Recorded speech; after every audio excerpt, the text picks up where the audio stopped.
Imposter syndrome. What's that all about?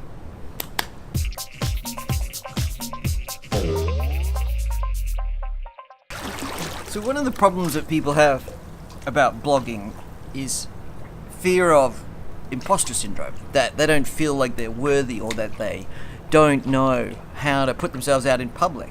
Now, we'll leave aside the discussion around fear of being in public, but being in social media put me in this hot tub. I can't see why you aren't doing that as well. Now, one of the really important things about imposter syndrome is that you understand that you probably don't know, or that you have a sense of that you question your own competence. And one of the things that I've been noticing in enterprise IT particularly, or technology generally of late, is that most people have really limited comprehension of what they don't know. So I've been drawing up this little sort of two by two square, and on one side you've got conscious and unconscious, and on the other side you've got incompetent and incompetent. And most people who are experts would be consciously competent. You go off, you study, you learn, you know something about being an expert, but you're consciously gone off and gathered that competence. There's another group of people who are unconsciously competent. Now, they're often not trained. They are very competent at what they do, the tasks, their jobs, the things that they do.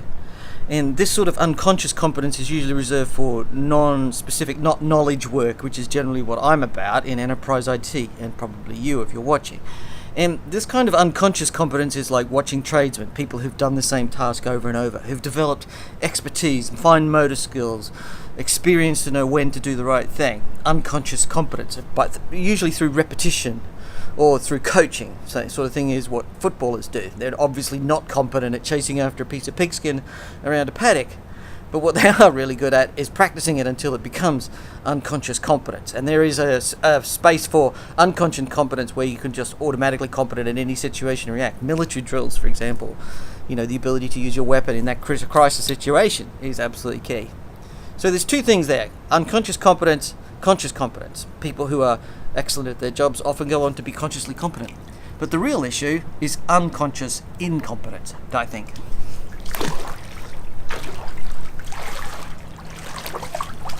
We take quite a lot of young people and we put them through certification processes, like 4 weeks at a time.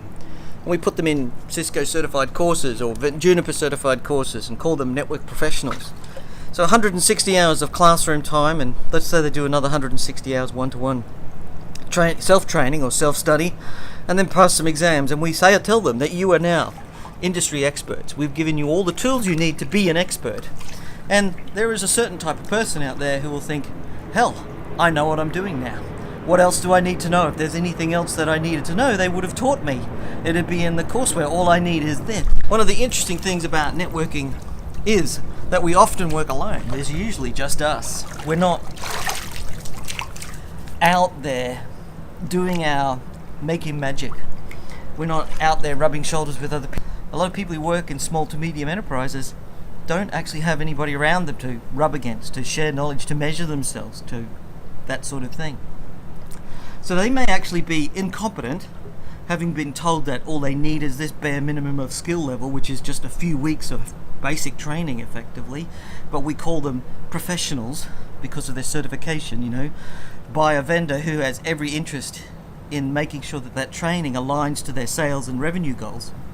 But let's leave that aside. Let's assume that there is, real value in the course. The challenge is when you don't know that you're not an expert.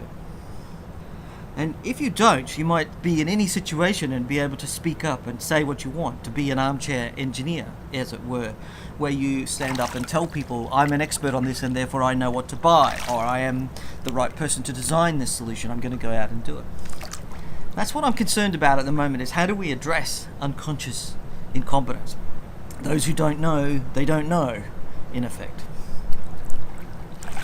And just to tie this back to something, the thing about imposter syndrome is that you're conscious of your incompetence, which is the fourth square. If you are aware that you're incompetent in a given area, at least you've got a choice to be able to say, I need to fix something. I need to be conscious. I know I'm incompetent in some area. I need to go and fix this. So you're consciously moving from You're moving from conscious incompetence to conscious competence. You can make the decision, you can proactively choose, you can take steps. If you've got imposter syndrome, you're on the right track. The trick is not to let it overtake you, because if I had let imposter syndrome overtake me when I was blogging, if I didn't just press publish on a post and hope I got it right, or if I didn't spend hours researching a topic and publishing it, I would not have just flown from England to America and be sitting in this spa bath in a fairly nice hotel in San Jose. Imposter syndrome's what you make of it. Don't let it kill you. Take some chances.